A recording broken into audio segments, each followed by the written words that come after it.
G'day everyone and welcome to Inside Rugby with Mark. If you haven't been here before, my name is Mark. I'm a Kiwi rugby fan living here in Cancun, Mexico. And yes, just 48 hours ago we were dealing with Hurricane Beryl, who pummeled her way through here with winds over 120 miles per hour. And here we are telling the story again today. But the hardest thing for me this weekend wasn't actually the hurricane, no. It was getting up and watching all these rugby games. The first game, New Zealand and England, started at 1 a.m. local time. And then I had a 13-hour stint watching 5 rugby tests from across the world, most of them in the Southern Hemisphere. So the times didn't work out too well for me this weekend. But hey, when you're a rugby fan, you watch the games no matter what the time of the day. So maybe that earns your subscription to my channel, just by showing you my dedication and passion for the beautiful game of rugby. And while we're talking about that, the only reason I'm making this YouTube channel is to share my passion for the game with a hope to grow the sport of rugby across the world, get a whole lot of new people connected to the game who may not be following rugby at the moment. That's why I make my videos. Okay, in this video we're going to be talking about, or I'm going to be talking about, the massive game that took place at Loftus Versfeld yesterday in Pretoria between South Africa and Ireland. It was all hyped up to be one of the games of the century, and it lived up to expectations. So let's get into that video right now.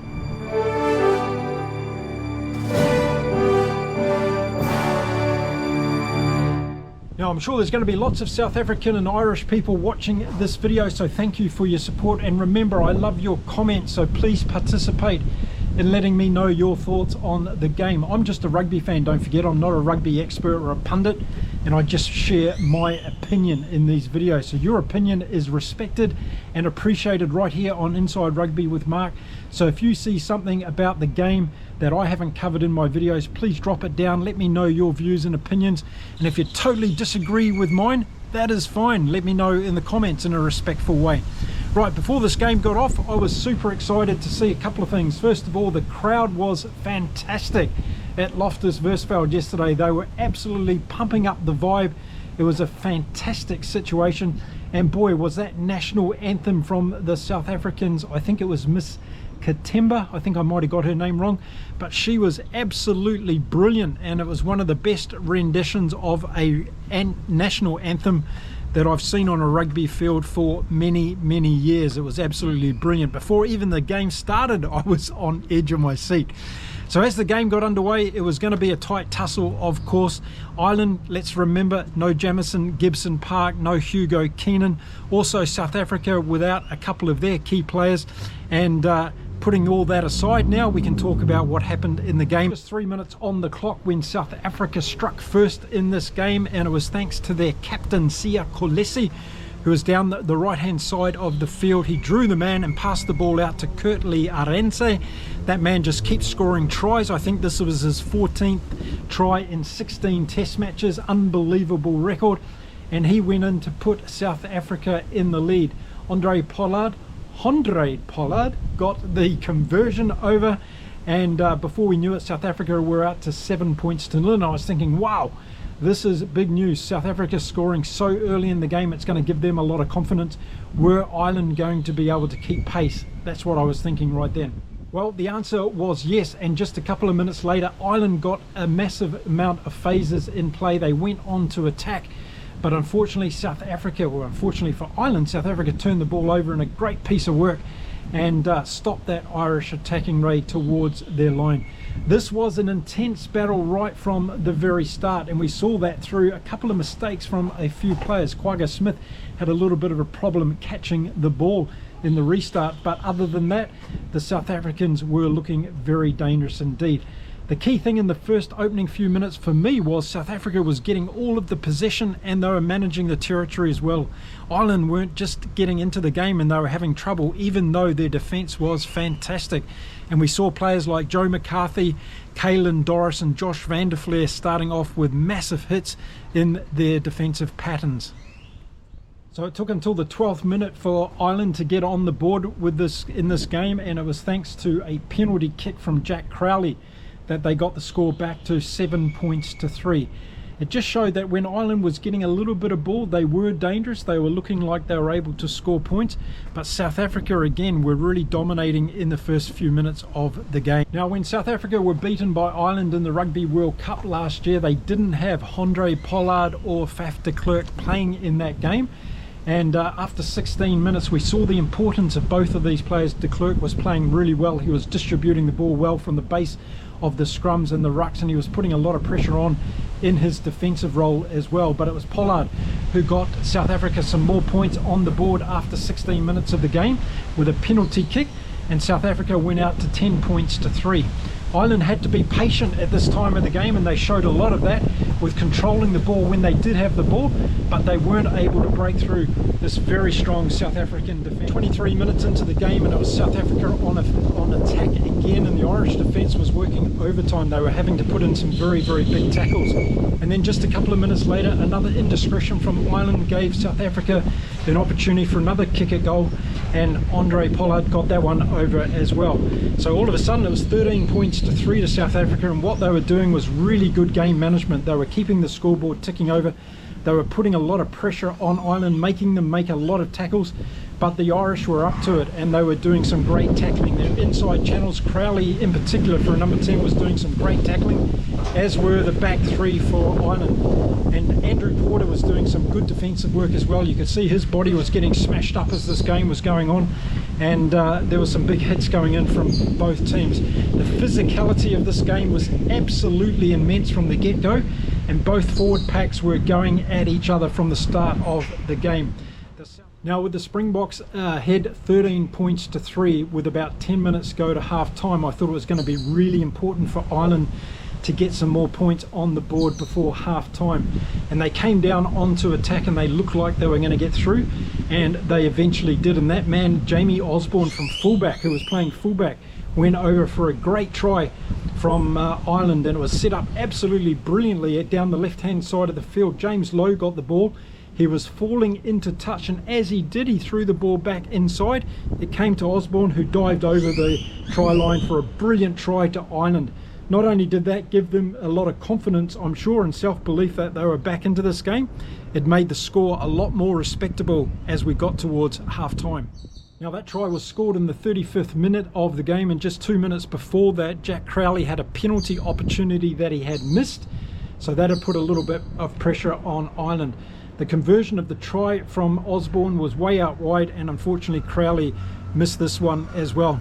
I've got to say, I said it in my other video, I've been a little bit upset and angry and frustrated at the crowds in the games this weekend across all nations, booing the kicker as they come in to kick and making too much noise. It's disrespectful, it's unsportsmanship, and every country where rugby has been played this weekend, it has been a factor of the game. So I think that needs to stop, and they need to do something about it. Let's face it, when you've got your goal kicker kicking for goal, you're nice and quiet. Have the respect to do it for the opposition, I say.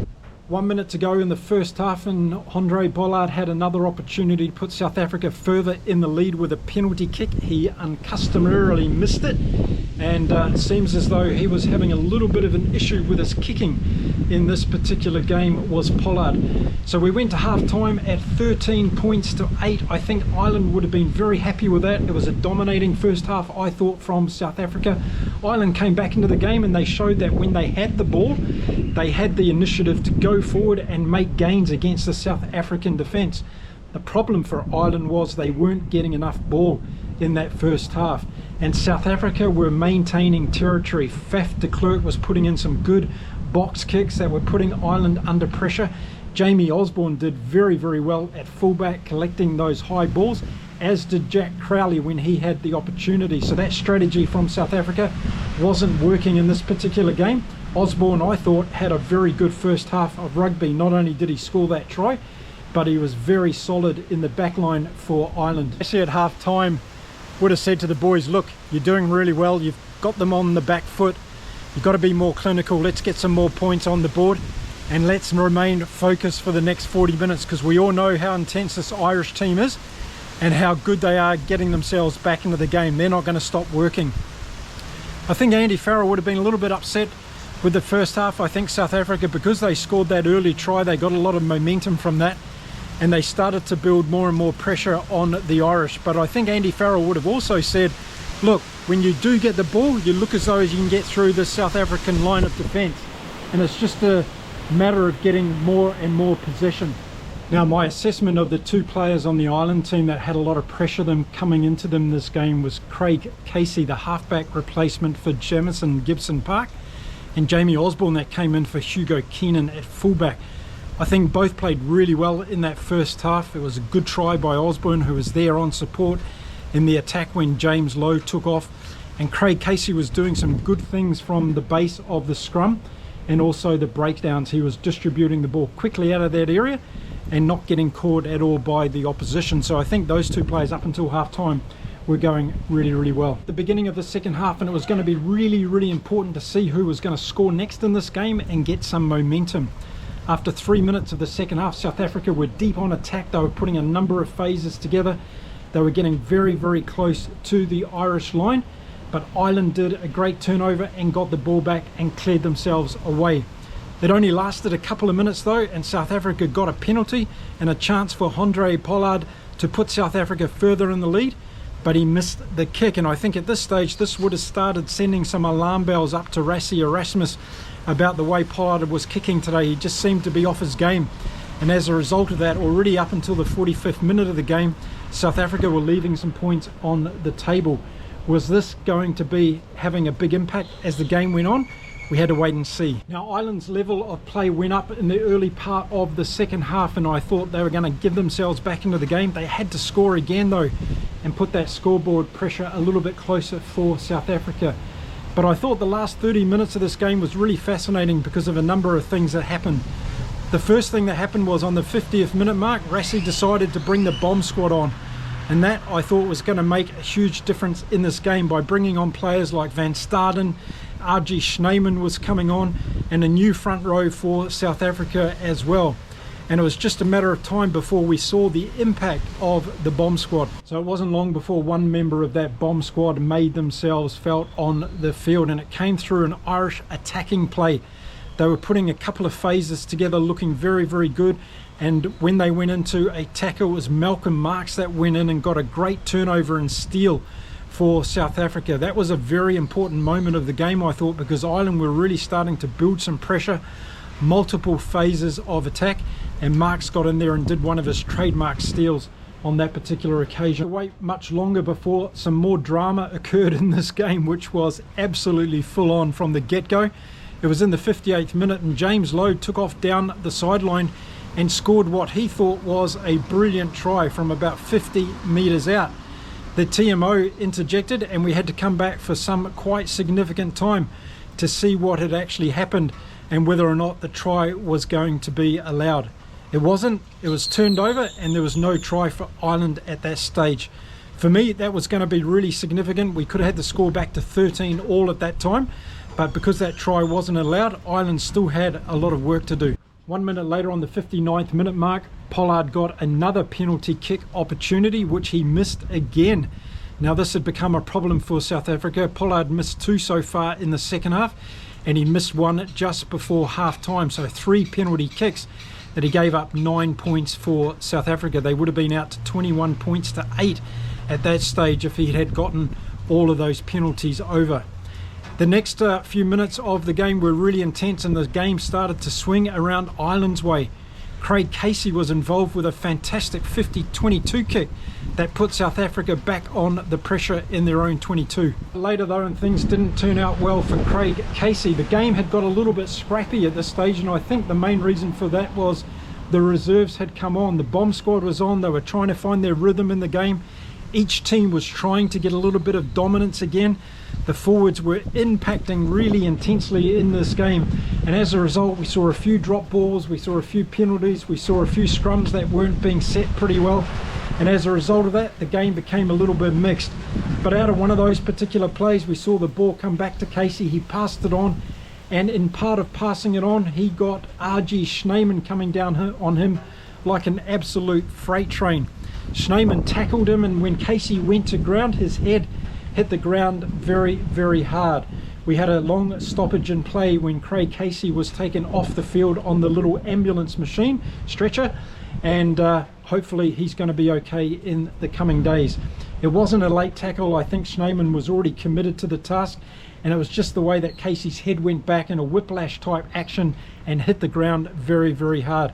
I think he'll probably wake up today and not remember anything about this game at all. Now, as often the case in these high pressure games, there's one moment that changes the course of the game more significantly than anything else, and this happened in the 64th minute of the game when they had the South Africans had a kick for touch.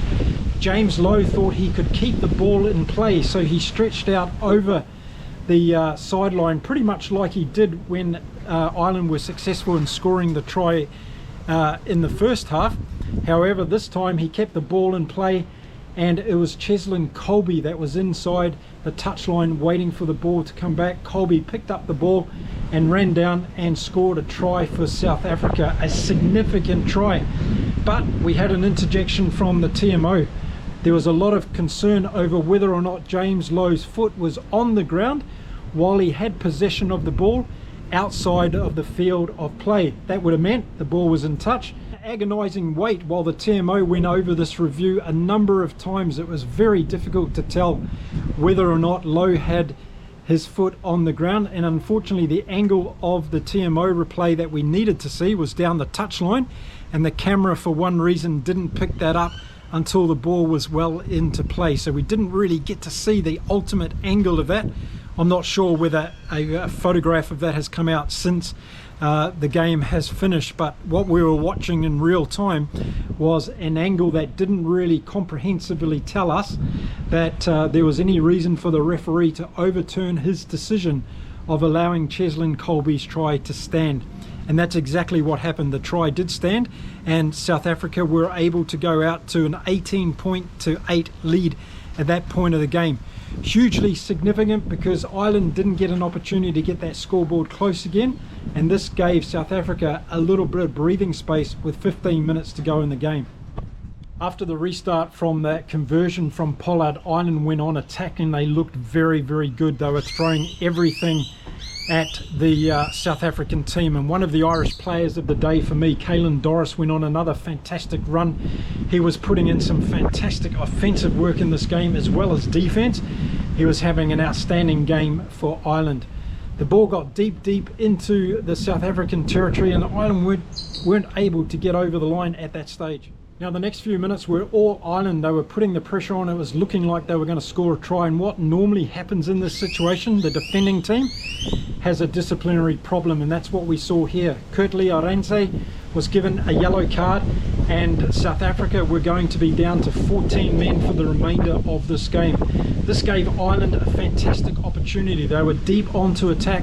They were up against a 14-man defensive line, and they were really in a hot seat to be able to score a try.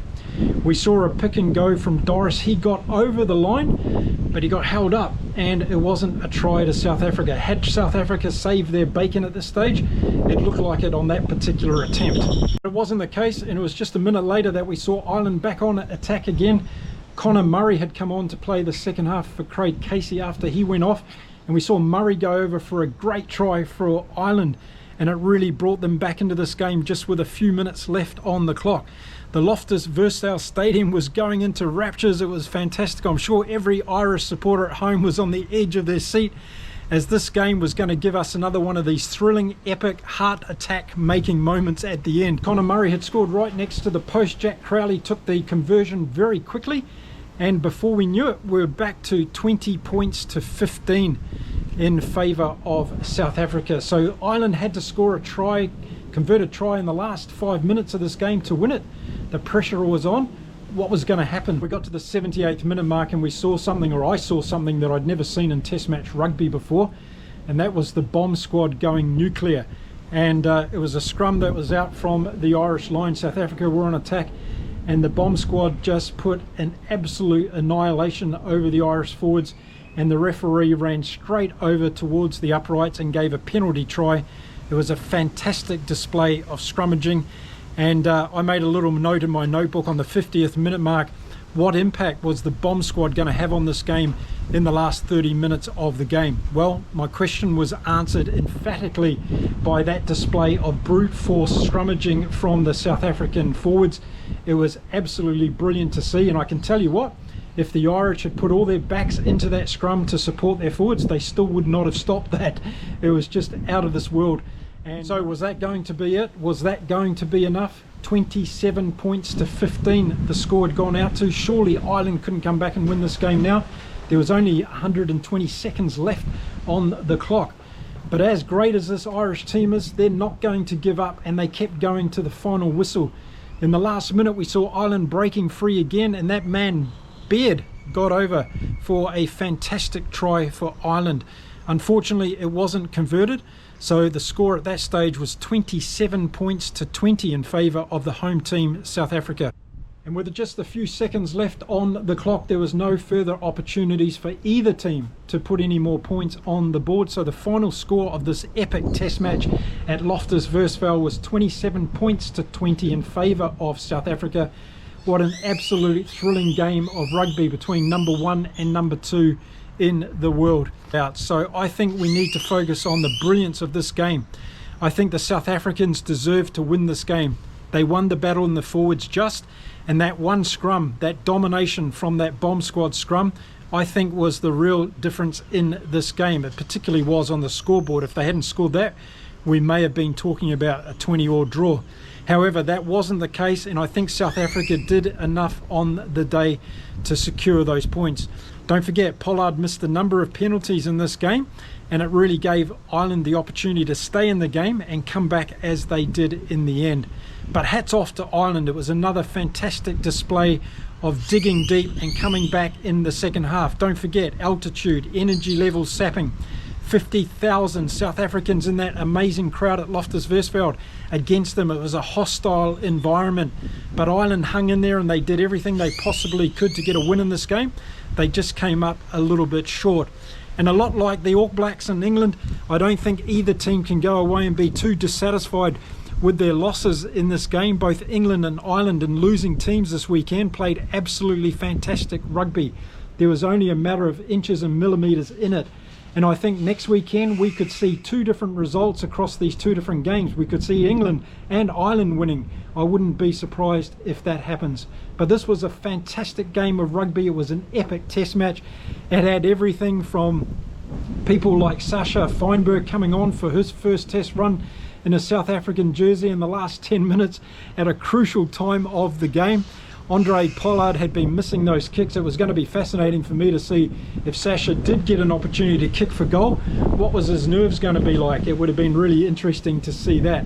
But there were some great performances on the field for the Springboks. Their fantastic forwards were doing the job again throughout this game. I thought Etzebeth had a great game, as did Mostert. He was great in the lineouts, Franco Mostert. He got a lot of good ball for the South Africans. But the bomb squad came on and made the real difference in this game. It was a fantastic performance from the likes of Malcolm Mark, Schneeman, and the difference he made. And also Marco van Staden was big on defence when he came on. Ireland, I thought, did have trouble in the first part of the first half with the forwards and combating that front row power from the South Africans. But as the game went on, I think they got better and better. Dan Sheehan had a good game, I thought, for Ireland, as did Andrew Porter, until he was eventually taken off. He had a bad finger, I think dislocation or a bad cut, or probably both. Strong man. Peter O'Mahony had an okay game. I think that could be one of the question marks we're looking at next week as far as Andy Farrell and his selections go. Van der Fleer and Doris were outstanding, as was McCarthy for Ireland, and Beard as well had really good games. But a big game from Craig Casey until he unfortunately went off again. I hope he's well and bounces back for this game. And I think Jamie Osborne, for me, was the man with the most pressure in this Irish team, and he came off playing really, really well in this game. I thought that James Lowe didn't have the best game in the world. He didn't do anything horrendously bad other than try and keep a ball in, which was a smart thing to do. But unfortunately, Cheslin Colby, once again, who can read a game brilliantly, was Johnny on the spot and got an opportunity to score that particular try. Going into game 2 of this incredible series into South Africa, the second game is going to be played in Durban next weekend. I don't think we're going to see too many changes in the selections of the teams. I think both teams had very good teams on the pitch for this game. Bundyaki was good for Ireland as well. We saw him do a couple of his typical busting runs into getting over the gain line, and he was pretty good in defence as well. Nash played all right on the wing. So again, I don't see really too many holes here for Ireland. It's probably O'Mahony that I'd have a question mark over. Let me know in the comments, all you Irish fans, what you think about Peter O'Mahony's performance yesterday. Was it up to the standard that we're expecting of him at this level of rugby? I think South Africa, going to be really interesting. Does Rassie roll the dice and put Sasha in there at number 10 to start against Ireland next weekend? That could be a really interesting one. Or did Pollard just have an off day and that's not going to happen again this century? We'll have to wait and see for next weekend.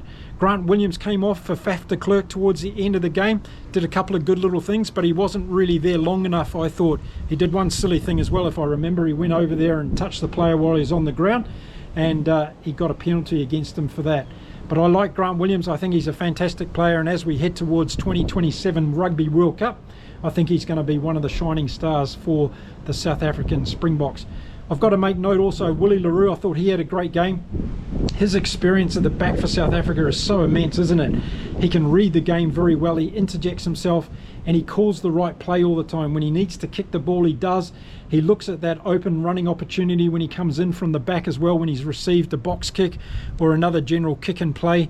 I like Willie le Roux a lot. I think he had a really good game yesterday for the Springboks. So there you go, there's my reaction to this amazing game in Pretoria yesterday. Let me know in the comments what you thought of it. Irish people, let me know whether the game got away from you, where it got away from you. What did you think of that bomb squad scrum? And South Africans, what do you think you need to do next week to make sure this Irish team are kept out? Because they're going to come again at you in Durban next weekend, and I think it's going to be another fantastic test match. Make sure you leave me your comments and let me know. So there you go, that's my latest video from this weekend's round of rugby. Keep looking out for more videos that I'm going to upload about this sensational weekend of international test match rugby right here on Inside Rugby with Mark. If you do like my channel and you've been sticking around for a while without hitting that subscribe button, shame on you about hitting it right now on this video and helping me out. Give this video a thumbs up as well, and I look forward to reading all of the comments. Time for me to get back, make some more content for all of you out there in rugby land, and until next time, stay well, stay safe everyone, take care of each other. Remember to keep enjoying your rugby no matter what side you're on, and don't focus on the negatives. Look at how well your team played this weekend and look forward to next weekend with a ton of excitement, because plenty of great things are going to happen. I'll be back again really soon from here in beautiful Cancun, Mexico. Until then, it's time to say adios. Bye for now.